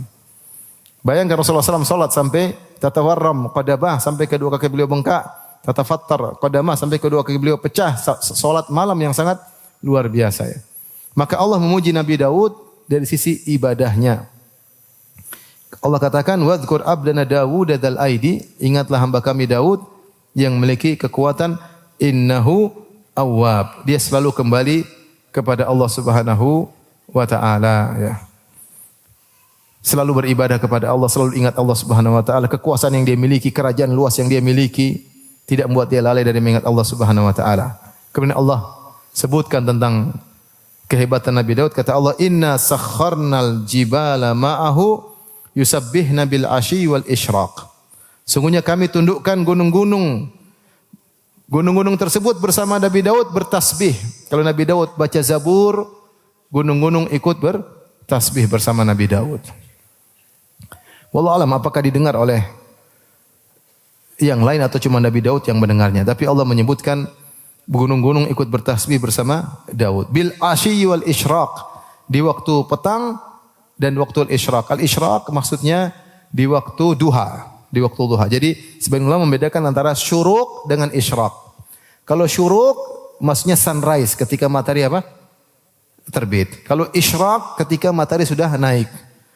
Ketika ada wa asyraqatil ardu binuri rabbiha. Maksudnya isyraq itu ketika cahaya mulai tinggi kencang, yaitu ketika di waktu duha. Jadi Nabi Daud alaihissalam di waktu petang dan di waktu duha beliau bertasbih kepada Allah Subhanahu wa taala, beribadah di antaranya dengan baca Zabur. Kalau beliau baca Zabur maka gunung-gunung pun ikut bertasbih bersama beliau. Bukan cuma gunung-gunung, wat tayra mahsyuratan kullun lahu awwab. Ketika beliau baca Zabur, burung-burung pun berdatangan. Kemudian ikut bertasbih bersama Nabi Daud alaihi salam ya. Namun tidak semua orang mengerti apa yang diucapkan burung-burung tersebut ya. Tetapi mereka bertasbih kata, sampai mereka datang sengaja untuk bertasbih bersama Nabi Daud. Kullun lahu awwab, ada dua tafsiran. Ada yang mengatakan masing-masing semuanya kembali kepada Allah. Nabi Daud kembali kepada Allah, gunung-gunung kembali kepada Allah, burung-burung taat kepada Allah Subhanahu wa taala. Ini tafsiran pertama. Tafsiran kedua, kullun lahu awwab maksudnya gunung-gunung dan burung-burung mengikuti tasbihnya Nabi Daud. Kapan Nabi Daud bertasbih, mereka ikut bertasbih. Kapan Nabi Daud baca Zabur, mereka ikut bertasbih kepada Allah Subhanahu wa taala. Mereka ingin menyertai ibadah bersama Nabi Daud, dan ini semua bentuk pemuliaan Allah kepada Nabi Daud. Bayangkan antum lagi baca Quran, tahu-tahu burung-burung datang. Ikut baca Quran. Dimuliakanlah. Allah kirim burung-burung untuk apa? Ikut baca Quran. Ini pemuliaan Allah kepada Nabi Daud alaihissalam. Oleh karenanya ketika Allah mengatakan wadhkur abdana dzal aidi Dawud dzal aidi, ingatlah hamba kami Nabi Daud. Dzal aid, al aid maksudnya kekuatan. Wa ayyadnahu bi ruhil qudus ya. Kekuatan di sini ada yang maksudnya kekuatan dalam beribadah. Kekuatan dalam beribadah. Kuat Nabi Daud dalam beribadah. Kuat dalam baca Zabur, kuat dalam tasbih, kuat dalam salat malam, kuat dalam puasa, kekuatan dalam beribadah. Dan Nabi Daud tentunya fisiknya juga kuat. Buktinya dia mengalahkan Jalut, waqatala Dawud Jalut, Daud bunuh Jalut. Buktinya kata Allah, wa alanna lahul hadid, kami membuat besi menjadi lembek kalau dipegang Daud. Nabi Daud kalau pegang besi jadi kayak tanah liat. Langsung mukjizatnya Nabi Daud alaihissalam. Tapi wallahu alam yang dimaksud dengan kekuatan sini kekuatan dalam beribadah. Makanya Allah sebutkan tentang ibadah beliau. Kemudian kata Allah, wa syadadna mulkahu, kami kokohkan kerajaannya, wa atainahul hikmah, kami berikan kepada dia al-hikmah. Ada yang mengatakan hikmah maksudnya kenabian. Kami berikan nubuah kepada Nabi Daud, atau hikmah sebagaimana kita pahami, wa tusyai ala maudhihi, meletakkan suatu pada tempatnya, wa faslal khitab, dan kami berikan kepada dia faslul khitab. Faslul khitab ada dua tafsiran. Tafsiran pertama, diberikan fasaha. Nabi Daud kalau bicara benar, teratur, tepat, terukur, itulah pembicaraan Nabi Daud. Tidak ada bicara ngawur-ngawur sana sini. Bicaranya faslul khitab. Ada yang mengatakan faslul khitab maksudnya Nabi Daud pandai dalam menyidang orang-orang bermasalah. Beliau memberi keputusan yang terbaik karena diberi kelebihan oleh Allah Subhanahu wa taala. Baik, Allah lanjutkan setelah itu. Masih kuat ikhwan? Yang benar. Sebentar lagi ya. Kita masih setengah jam lagi. Baik. Nabi Daud diuji oleh Allah Subhanahu wa taala. Nabi Daud diuji. Jadi Allah Subhanahu wa taala ingin menyebutkan Nabi Daud punya salah. Tapi kesalahan tersebut tidak merendahkan Nabi Daud. Maka sebelum Allah sebutkan kesalahannya, Allah sebutkan pujian dulu. Paham? Setelah dipuji habis oleh Allah, Allah sebutkan kesalahannya, Allah puji lagi. Jadi dibuka dengan pujian, di selanya disebut kesalahan, kemudian dipuji lagi untuk menunjukkan bahwasanya Nabi Daud adalah orang yang mulia ya, yang mulia. Dan itu misalnya kalau kita menghadiri sidang-sidang tesis atau disertasi, sebagian penyidang ya baik ketika mereka mengkritiki, mereka puji dulu, ini risalah ini bagus begini, tapi ada kekurangannya, itu bagus ya.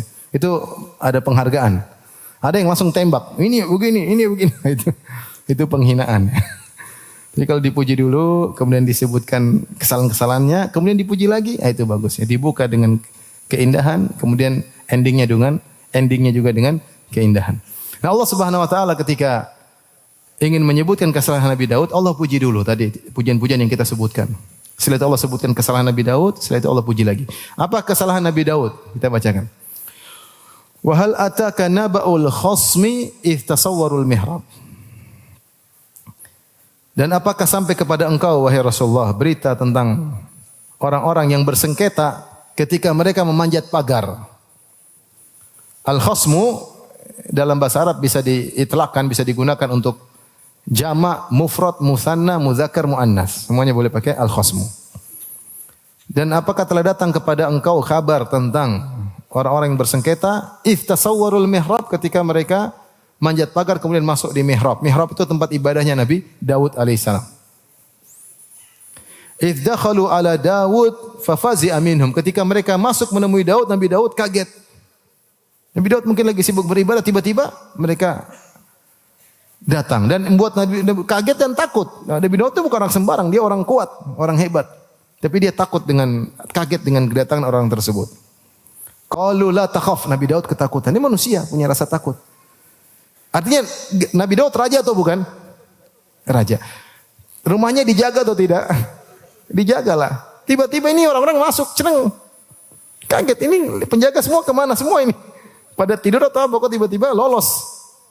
Jangan-jangan orang yang berbuat jahat, jangan-jangan apa? Maka mereka segera berkata, la takhaf. Jangan takut wahai Daud. Jangan takut. Dan ini menunjukkan bahwasanya para nabi punya sifat-sifat manusiawi. Nabi Daud pernah takut, Nabi Musa pernah takut. Ya. Seperti Allah berfirman dalam surat Al-Qasas, fa kharaja minha khaifan yataraqab. Maka Musa pun keluar dari Mesir dalam kondisi ketakutan, khawatir tiba-tiba keburukan menimpanya, ya. Namanya khauf tabi'i, namanya takut apa? Tabiat. Dan ini dibolehkan selama tidak melanggar syariat, tidak melanggar syariat. Ada seorang tidak bisa di ketinggian, ada. Apakah dia berdosa? Dia tidak berdosa. Tidak. Ada orang takut ayam, takut. Kenapa? Karena waktu kecil dia pernah trauma ayam. Jangan kita bilang kamu syirik sama takut. Enggak, dia ya, mental. Ini enggak ada masalah. Enggak ada masalah. Ada sampai saya kenal ustaz tidak bisa umroh sampai sekarang karena dia takut naik pesawat. Sampai sekarang, sampai sudah jam umroh enggak jadi umroh karena dia cerita langsung sama saya enggak bisa naik pesawat, enggak bisa ketinggian. Pernah saya coba naik kereta sama istri, saya gemetar di dalam. Istri, kenapa mas? Ini enggak bisa. Dia sudah merasa mampu, ternyata enggak mampu. Kalau Nabi Daud sedang di kamar, tiba-tiba ada yang datang, ya ketakutan wajar ya. Yang tidak boleh adalah yang khauf sirri, yaitu takut terhadap sebab-sebab yang tidak ada kenyataannya, seperti kamu kalau nanti kualat itu namanya syirik itu, seperti itu ya. Makanya saya ingat dulu ada penceramah, dia ceramah, dia mengatakan tidak boleh takut kepada siapapun, tidak boleh takut sama macan, tidak boleh takut sama singa. Saya bilang, waduh Pak, nggak bisa gini, kalau cuma begitu yang bertauhid cuma Tarsan. Siapa yang nggak takut? Ada macan ya saya takut lah bang. Nggak boleh, takut hanya sama Allah. Ini salah paham ya.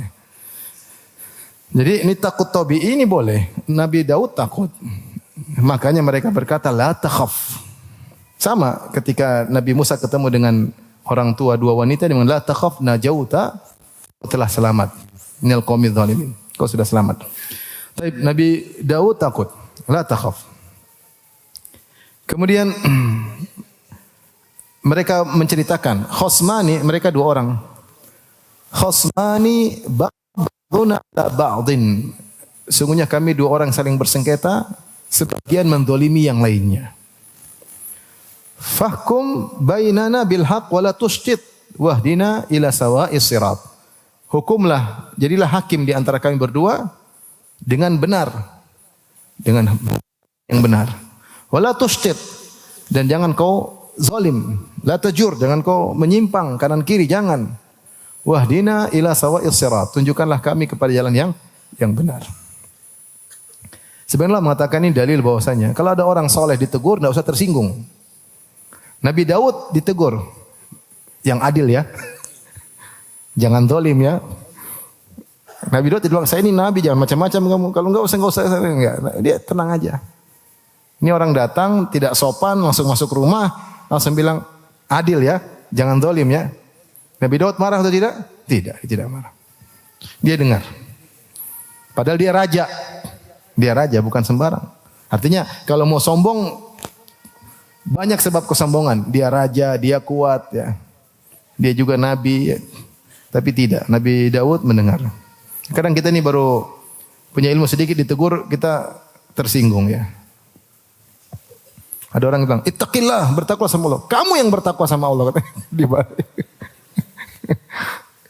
Kalau kita dibilang ittaqillah, kita bilang Allah maj'alni minal muttaqin. Semoga Allah menjadikan termasuk orang yang bertakwa. Kita nih tempatnya kesalahan.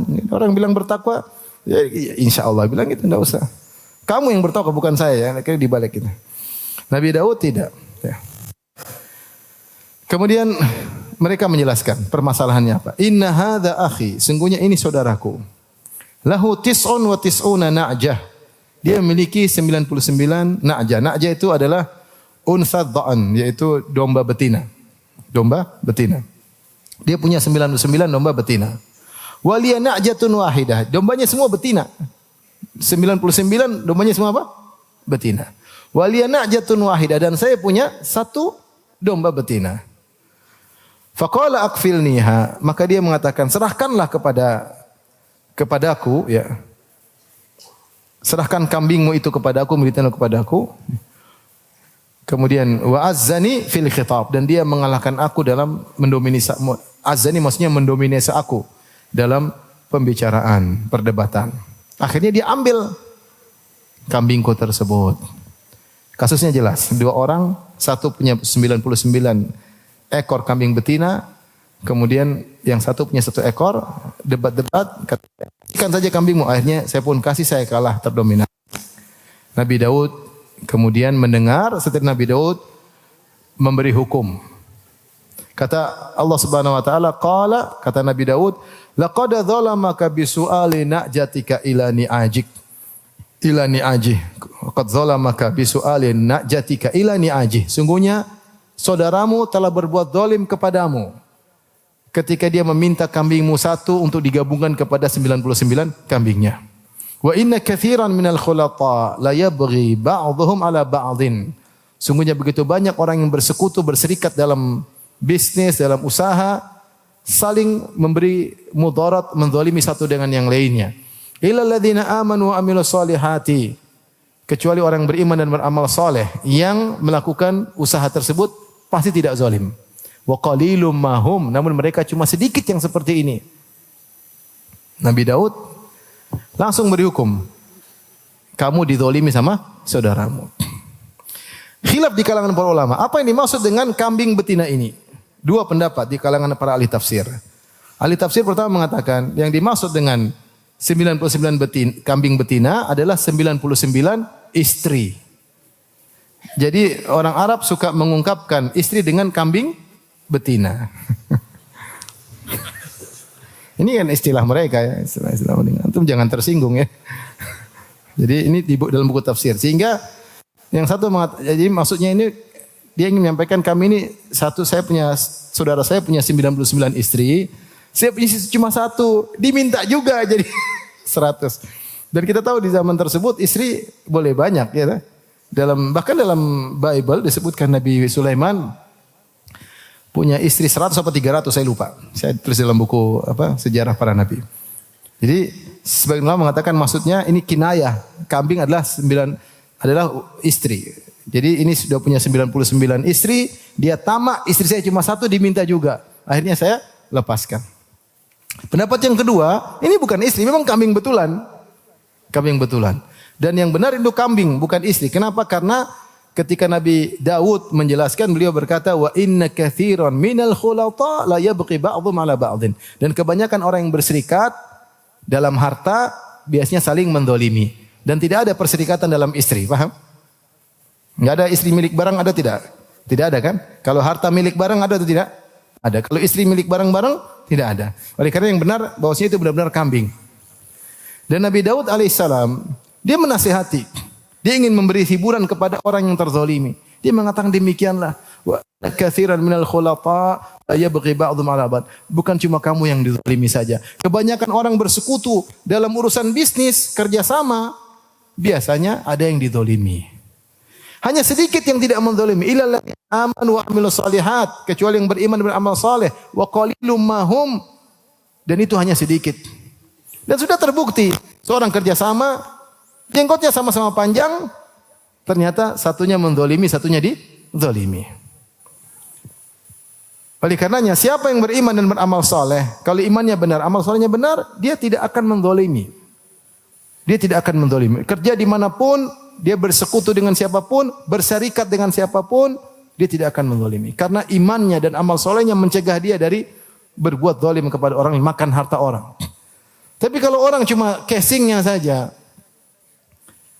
imannya tidak mendalam, amal solehnya cuma asal-asalan, maka ketika dia kerja sama masalah duit, dia menzalimi yang lainnya.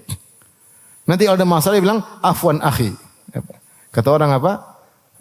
Manhaj afwan akhi. Entah uangnya kemana, dipakai enggak dibilang-bilang, diinvestasikan tidak dibilang-bilang, digunakan tanpa ada persetujuan sebelumnya. Dan itu banyak terjadi. Banyak terjadi. Bukan sedikit. Bukan sedikit. Oleh karenanya, kalau orang beriman beramal soleh, tidak akan menzalimi. Tapi kata Nabi Daud, wa qalilum mahum. Namun mereka cuma sedikit. Taib. Nabi Daud sudah kasih hukum kan? Kamu dizalimi. Yang menzalimi yang punya kambing berapa? 99. Sudah kambing temannya cuma satu, saudara semua diambil lagi. Tapi apa kata Allah Subhanahu wa taala? Wa dhanna Dawudu annama fatannahu fastaghfara rabbahu wa kharra raki'an wa anaba. Dan Daud, dhanna di sini alima. Dan Daud alaihissalam tahu ternyata kami sedang mengujinya.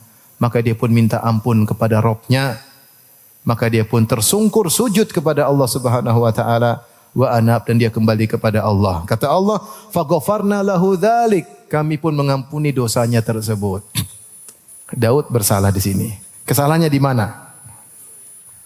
Khilaf di kalangan para ulama. Sebagian ulama seperti Syekh Sa'di, Abdurrahman bin Nasir Sa'di mengatakan Daud pasti punya salah. Buktinya dia minta ampun dan Allah ampuni, paham? Allah mengatakan faghfarna lahu dzalik, kami ampuni dia. Berarti dia punya salah enggak? Punya salah. Salahnya apa? Enggak usah dibahas karena Allah tidak bahas salahnya apa. Allah cuma mengatakan Daud tahu, alaihissalam tahu kami telah mengujinya dan dia sadar dia salah, dia minta ampun langsung sujud. Dan kami mengampuninya. Kesalahannya apa? Tidak perlu dibahas karena Allah tidak membahas. Baik. Ini metode pertama. Metode kedua, Daud punya kesalahan. Kesalahannya apa? Khilaf. Ada yang mengatakan kesalahan Nabi Daud alaihissalam. Ini sering disebut oleh para ulama. Yang pertama, pendapat pertama, Nabi Daud salah karena dia sibuk ibadah, tidak menerima persengketaan. Padahal ngurusi sengketa lebih utama daripada ibadah dalam sebagian waktu. Kalau ibadah di mihrabnya adalah untuk kepentingan dirinya sendiri. Tapi mengadili persengketaan untuk kepentingan apa? Umat. Ini pendapat pertama. Pendapat kedua, sebaliknya. Kenapa Nabi Daud terima persengketaan tersebut? Sehingga menghalangi dia daripada ibadah. Sudah waktunya dia beribadah. Harusnya suruh usir mereka. Tidak usah apa? Tidak usah sibuk dengan mereka. Ini pendapat kedua. Pendapat ketiga yang saya lebih condong, wallahu alam bisawab, Nabi Daud alaihissalam keburu menyampaikan vonis hukum sebelum mendengar dari pemilik 99 kambing. Dia belum dengar dari dua belah pihak. Dia baru dengar dari satu pihak. Yang satu, sungguhnya saudaraku punya 99 kambing, kemudian dia minta kambingku yang satu, akhirnya dia mendominasi aku kalah ngomong, kalah debat, akhirnya dia ambil. Harusnya Nabi Daud tanya dulu, gimana menurut kamu? Tapi Nabi Daud alaihissalam tidak bertanya kepada pemilik 99 kambing, kemudian dia mengatakan kamu yang salah. Maka ini diantara kesalahan Nabi Daud. Allah alam bisawab, ini sekedar tafsiran para ulama. Yang jelas Nabi Daud alaihissalam melakukan kesalahan. Yang kata para ulama, kesalahan tersebut mungkin tarkul aula, meninggalkan yang lebih utama. Harusnya Nabi Daud bertanya dulu kepada pemilik 99 kambing. Mungkin pemilik 99 kambing diam-diam sehingga Nabi Daud pun menyangka dia sudah benarkan pengakuan pemilik satu kambing ini. Sehingga tidak perlu untuk diinterogasi, ditanya kembali. Akhirnya dia memberi keputusan memenangkan kepada pemilik satu kambing. Intinya Nabi Daud pun bersalah. Kemudian dia pun kharra raqi'an wa anab. Beliau pun tersungkur kemudian raqi'. Raqi' di sini secara bahasa artinya ruku. Tetapi kebanyakan ahli tafsir mengatakan maksudnya sujud. Dan ini dijelaskan oleh para ulama, di antara Ibnu Taimiyah rahimahullah taala bahwasanya orang bisa mengungkapkan sujud dengan ruku karena sujud itu ruku dan tambahan. Karena orang kalau mau sujud dia pasti melewati tahapan apa? Ruku. Mau sujud dia pasti melewati tahapan ruku. Karena Nabi ketika menerapkan ayat ini Nabi sujud. Nabi sujud alaihi salatu wassalam. Di antara ayat yang dianjurkan kita untuk sujud tilawah kalau kita baca ayat ini. Taib. Allah mengatakan, dan inilah di antara sifat Nabi Daud yang selalu kembali kepada Allah Subhanahu wa taala. Begitu salah dia langsung bertobat kepada Allah. Faghfarna lahu dzalik, kami pun mengampuni Nabi Daud. Wa inna lahu indana la zulfa wa husna ma'ab.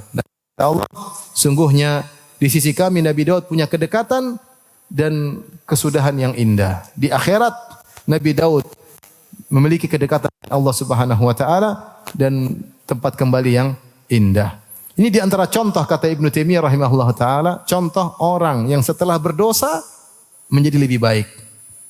Setelah berdosa kemudian bertobat, paham? Setelah berdosa dia bertobat, dia menjadi lebih baik daripada sebelum berdosa. Dia menjadi lebih baik sebelum berdosa.